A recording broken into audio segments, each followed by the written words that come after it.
আজকের ভিডিওতে সবাইকে স্বাগতম। প্রিয় ভিউয়ার্স, প্রতিদিনের মতো আজকে আবারও আরবি ভাষা শিক্ষার একটি নতুন ভিডিও নিয়ে এসেছি। আর এই চ্যানেলে নিয়মিত বিভিন্ন বিষয়ের ওপর আরবি ভাষা শিক্ষার ভিডিও আপলোড করা হয়।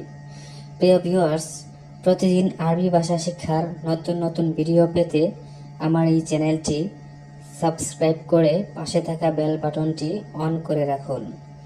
তো চলুন আজকের ভিডিওটি শুরু করা যাক। আলিয়ান মাফি শয়তানি অর্থ হচ্ছে আপাতত আর কিছু নাই। আপাতত আর কিছু নাই আরবিতে বলে আলিয়ান মাফি শয়তানি। এখানে আলিয়ান অর্থ হচ্ছে আপাতত, মাফি অর্থ হচ্ছে না বা নাই। আলিয়ান মাফি আপাতত নাই, সাই অর্থ কিছু, তানি অর্থ আর বা অন্য, শয়তানি আর কিছু বা অন্য কিছু। তাহলে আমরা শিখলাম আলিয়ান মাফি শয়তানি অর্থ হচ্ছে আপাতত আর কিছু নাই। আনা এহতাজ হাদা অর্থ হচ্ছে এটা আমার প্রয়োজন। এটা আমার প্রয়োজন আরবিতে বলে আনা এহতাজ হাদা। এখানে আনা অর্থ হচ্ছে আমি বা আমার, এহতাজ অর্থ হচ্ছে প্রয়োজন, হাদা অর্থ হচ্ছে এটা। তাহলে আমরা শিখলাম আনা এহতাজ হাদা অর্থ হচ্ছে এটা আমার প্রয়োজন। আনা এবি কাল্লাম হাদা অর্থ হচ্ছে আমি এটুই বলতে চাই। আমি এটুই বলতে চাই আরবিতে বলে আনা এবি কাল্লাম হাদা।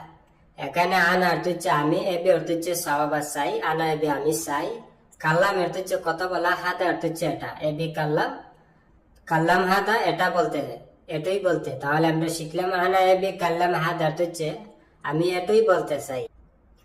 ইনতা মিতা ফাদি অর্থ হচ্ছে তুমি কখন অবসর। তুমি কখন অবসর আরবিতে বলে ইনতা মিতা ফাদি। এখানে ইনতা অর্থ হচ্ছে তুমি, মিতা অর্থ হচ্ছে কখন বা কবে, ফাদি অর্থ হচ্ছে খালি বা অবসর। তাহলে আমরা শিখলাম ইনতা মিতা ফাদি অর্থ হচ্ছে তুমি কখন অবসর বা তুমি কবে ফ্রি থাকো। হাদা সাব জিদ্দান অর্থ হচ্ছে এটা খুব কঠিন। এটা খুব কঠিন আরবিতে বলে হাদা সাব জিদ্দান। এখানে হাদা অর্থ হচ্ছে এটা, সাব অর্থ হচ্ছে কঠিন, জিদ্দান অর্থ হচ্ছে খুব বা অতি। তাহলে আমরা শিখলাম হাদা সাব জিদ্দান অর্থ হচ্ছে এটা খুব কঠিন। আনা সাউই একদার অর্থ হচ্ছে আমি করতে পারবো। আমি করতে পারবো আরবিতে বলে আনা সাউই একদার। এখানে আনা অর্থ হচ্ছে আমি, সাউই অর্থ হচ্ছে করা বা করবো, একদার অর্থ হচ্ছে পারা বা পারবো। তাহলে আমরা শিখলাম আনা সাউই একদার অর্থ হচ্ছে আমি করতে পারবো। ইনতা ওয়েন কুনতু আমস অর্থ হচ্ছে তুমি গতকাল কোথায় ছিলে। তুমি গতকাল কোথায় ছিলে আরবিতে বলে ইনতা ওয়েন কুনতু আমস। এখানে ইনতা অর্থ হচ্ছে তুমি, ওয়েন অর্থ হচ্ছে কোথায়, ইনতা ওয়েন তুমি কোথায়, কুনতু অর্থ হচ্ছে ছিলে, আমস অর্থ হচ্ছে গতকাল, কুনতু আমস গতকাল ছিলে। তাহলে আমরা শিখলাম ইনতা ওয়েন কুনতু আমস অর্থ হচ্ছে তুমি গতকাল কোথায় ছিলে। ওয়েন হাগি জাওয়াল অর্থ হচ্ছে কোথায় আমার মোবাইল। কোথায় আমার মোবাইল আরবিতে বলে ওয়েন হাগি জাওয়াল। এখানে ওয়েন অর্থ হচ্ছে কোথায়, হাগি অর্থ হচ্ছে আমার, জাওয়াল অর্থ হচ্ছে মোবাইল। তাহলে আমরা শিখলাম ওয়েন হাগি জাওয়াল অর্থ হচ্ছে কোথায় আমার মোবাইল। ইনতা মিতা নুম অর্থ হচ্ছে তুমি কখন ঘুমাও। তুমি কখন ঘুমাও আরবিতে বলে ইনতা মিতা নুম। এখানে ইনতা অর্থ হচ্ছে তুমি, মিতা অর্থ হচ্ছে কখন বা কবে, নুম অর্থ হচ্ছে ঘুম বা ঘুমানো। তাহলে আমরা শিখলাম ইনতা মিতা নুম অর্থ হচ্ছে তুমি কখন ঘুমাবা, তুমি কবে ঘুমাবে। মান জিয়াদা জামিল অর্থ হচ্ছে কে বেশি সুন্দর। কে বেশি সুন্দর আরবিতে বলে মান জিয়াদা জামিল। এখানে মান বা মিন বা মিনু অর্থ হচ্ছে কে বা থেকে, জিয়াদা অর্থ হচ্ছে বেশি, জামিল অর্থ হচ্ছে সুন্দর। তাহলে আমরা শিখলাম মান জিয়াদা জামিল অর্থ হচ্ছে কে বেশি সুন্দর। আর মহিলাদের ক্ষেত্রে মান জিয়াদা জামিলা অর্থ হচ্ছে কে বেশি সুন্দরী। মান কাল্লিম আক হাদা অর্থ হচ্ছে এটা তোমাকে কে বলেছে। এটা তোমাকে কে বলেছে আরবিতে বলে মান কাল্লিম আক হাদা।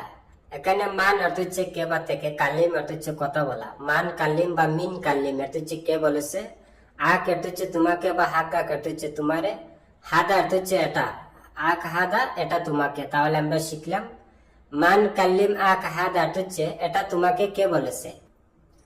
মান জবাব হাদা সওয়াল অর্থ হচ্ছে এই প্রশ্নের উত্তর কে দিবে। এই প্রশ্নের উত্তর কে দিবে আরবিতে বলে মান জবাব হাদা সওয়াল।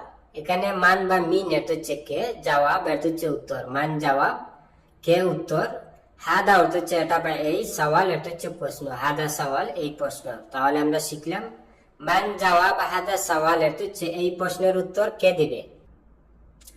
মান গুল হাদা অর্থ হচ্ছে এটা কে বলেছে। এটা কে বলেছে আরবিতে বলে মান গুল হাদা বা মিন গুল হাদা। এখানে মান বা মিন অর্থ কে, গুল অর্থ হচ্ছে বলা বা বলো, হাদা অর্থ হচ্ছে এটা। তাহলে আমরা শিখলাম মান গুল হাদা বা মিন গুল হাদা অর্থ হচ্ছে এটা কে বলেছে।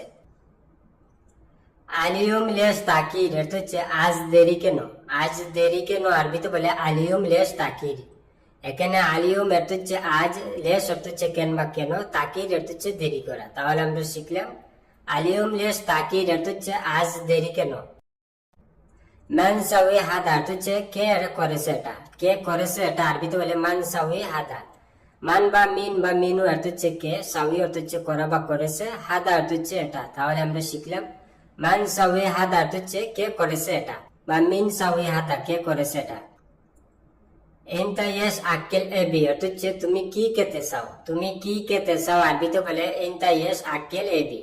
এখানে ইনতা অর্থ হচ্ছে তুমি, ইয়েস অর্থ হচ্ছে কি, ইনতা ইয়েস তুমি কি, আক্কেল অর্থ হচ্ছে খাওয়া, এবি অর্থ হচ্ছে চাও বা চাও, আক্কেল এবি খেতে চাও। তাহলে আমরা শিখলাম এনতা ইয়েস আক্কেল এবি অর্থ হচ্ছে তুমি কি খেতে চাও।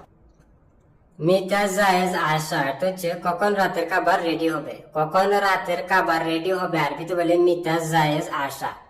এখানে মিতা অর্থ হচ্ছে কখন বা কবে, জায়েজ অর্থ হচ্ছে রেডি করা বা রেডি হওয়া, আশা অর্থ হচ্ছে রাতের খাবার। তাহলে আমরা শিখলাম মিতা জায়েজ আশা অর্থ হচ্ছে কখন রাতের খাবার রেডি হবে বা কবে রাতের খাবার রেডি হবে।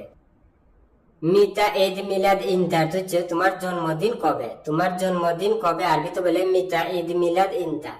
এখানে মিতা অর্থ হচ্ছে কখন বা কবে, ঈদ মিলাদ অর্থ হচ্ছে জন্মদিন, ইনতা অর্থ হচ্ছে তুমি বা তোমার। তাহলে আমরা শিখলাম মিতা ঈদ মিলাদ ইনতা অর্থ হচ্ছে তোমার জন্মদিন কবে বা তোমার জন্মদিন কখন। লাত কাল্লাম তানি অর্থ হচ্ছে আর কথা বলো না, আর কথা বলো না আরবিতে বলে লাত কাল্লাম তানি।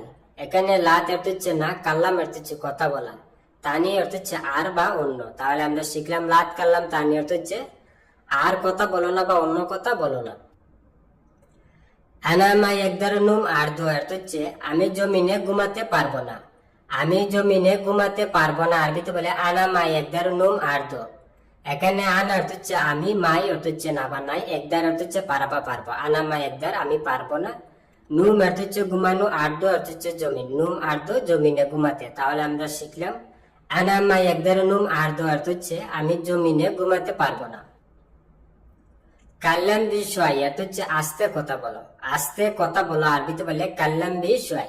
এখানে কাল্লাম অর্থ হচ্ছে কথা বলা, বিষয় অর্থ হচ্ছে আস্তে বা ধীরে। তাহলে আমরা শিখলাম কাল্লাম বিষয় অর্থ হচ্ছে আস্তে কথা বলো। সাইয়েরা মাইজি কেফরু গুরফা অর্থ হচ্ছে গাড়ি আসা নাই কিভাবে যাবো রুমে, গাড়ি আসা নাই কিভাবে যাবো রুমে আরবিতে বলে সাইয়েরা মাইজি কেফরু গুরফা। এখানে সাইয়েরা অর্থ হচ্ছে গাড়ি, মাই অর্থ হচ্ছে না বানাই, হিজ অর্থ হচ্ছে আশা বাসন। সাইয়েরা মাইজি গাড়ি আসা নাই, কেফ অর্থ হচ্ছে কিভাবে বা কেমনে, কেমনে, রু অর্থ হচ্ছে যাও বা যাবো, গুরফা অর্থ হচ্ছে রুমে, কেফ রু গুরফা কিভাবে যাবো রুমে। তাহলে আমরা শিখলাম সাইয়েরা মাইজি কেফ রু গুরফা অর্থ হচ্ছে গাড়ি আসে নাই কিভাবে যাবো রুমে।